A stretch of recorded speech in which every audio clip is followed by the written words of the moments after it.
신안선선은 서울과 수도권 남부를 연결하는 중요한 철도 노선으로 여의도에서 안산까지 빠르게 이동할 수 있도록 설계되었습니다. 하지만 개통이 지연되며 예정된 시점보다 늦어지고 있는 상황인데요. 신안선선은 수도권 남부와 서울 도심을 빠르게 연결하는 철도 프로젝트로 경기 남부 지역의 교통 편의를 크게 높일 중요한 노선입니다.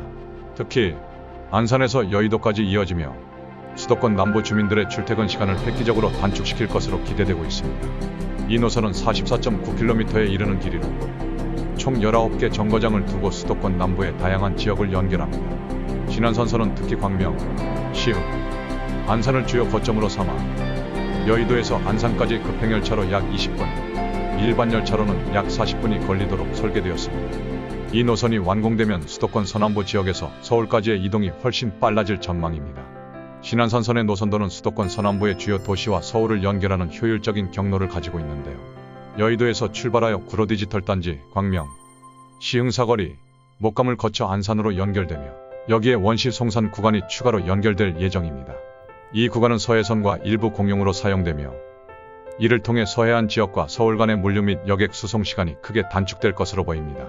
또한 신안선선은 KTX 이음과 연계되어 서울에서 서해안 지역까지 빠른 이동을 가능하게 할 것입니다. 이로써 수도권 남서부와 서울 도심을 연결하는 핵심 노선으로 자리 잡게 될 것입니다. 신안선선의 개통은 원래 2025년 4월로 예정되어 있었지만 현재로서는 2026년 말에서 2027년까지 연기될 가능성이 큽니다. 이는 여러가지 이유에서 비롯되었습니다. 토지 보상 문제, 집안 문제, 인허가 지연 등 여러 복합적인 요인들이 공사 진행을 더디게 만들었습니다. 특히 신안선선은 민간 투자 방식으로 진행되고 있어 자금 조달의 어려움도 일정에 영향을 미쳤는데요.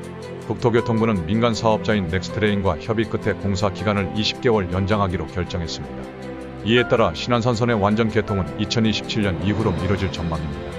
이러한 지연은 서해선 전 구간의 완전 개통에도 영향을 미칠 수 있습니다. 당초 계획대로라면 서해선과 신안선선이 원활히 연계되었어야 하지만 개통 시기의 변경으로 인해 연계성에 차질이 발생할 수밖에 없는 상황입니다. 현재 신안선선의 공정률은 약 39%에 불과하며 구간별로 큰 차이를 보이고 있습니다. 609는 약 73.1%의 높은 공정률을 기록하고 있지만 다른 구간은 여전히 30%대에 머물러 있는 등 공사 속도의 편차가 발생하고 있습니다.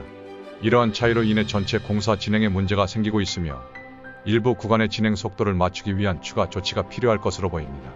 국토부와 시공사들은 공사 지연을 만회하기 위해 공휴일 작업 등을 실시하고 있지만 공정률을 높이기에는 아직 역부족인 상황입니다.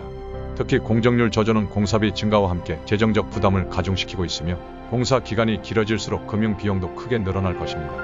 현재 예상으로는 20개월 지연에 따른 이자만 약 1,000억 원에 이를 것으로 추산되고 있습니다. 비록 신안선선의 개통이 지연되고 있지만 완공이 되면 수도권 남부 지역의 교통 혼잡을 해소하고 출퇴근 시간을 단축하는 데 큰 역할을 할 것입니다. 여의도에서 안산까지의 빠른 연결은 서해선과의 연계를 통해 서울과 수도권 남부를 효율적으로 잇는 핵심 교통망으로 자리 잡을 것입니다. 신안선선이 완공되면 경기 남서부 지역의 주민들은 서울로의 접근성이 크게 개선되고 출퇴근 시간이 단축되며 교통 인프라의 개선으로 지역 경제 활성화에도 기여할 것입니다. 비록 지연된 개통이 불가피하지만 앞으로의 진행 상황을 지켜보며 신속한 공사 완료를 기대합니다. 알고 있으면 도움이 되는 부동산 개발 소식. 오늘도 귀한 시간 끝까지 시청해주신 분들께 감사합니다.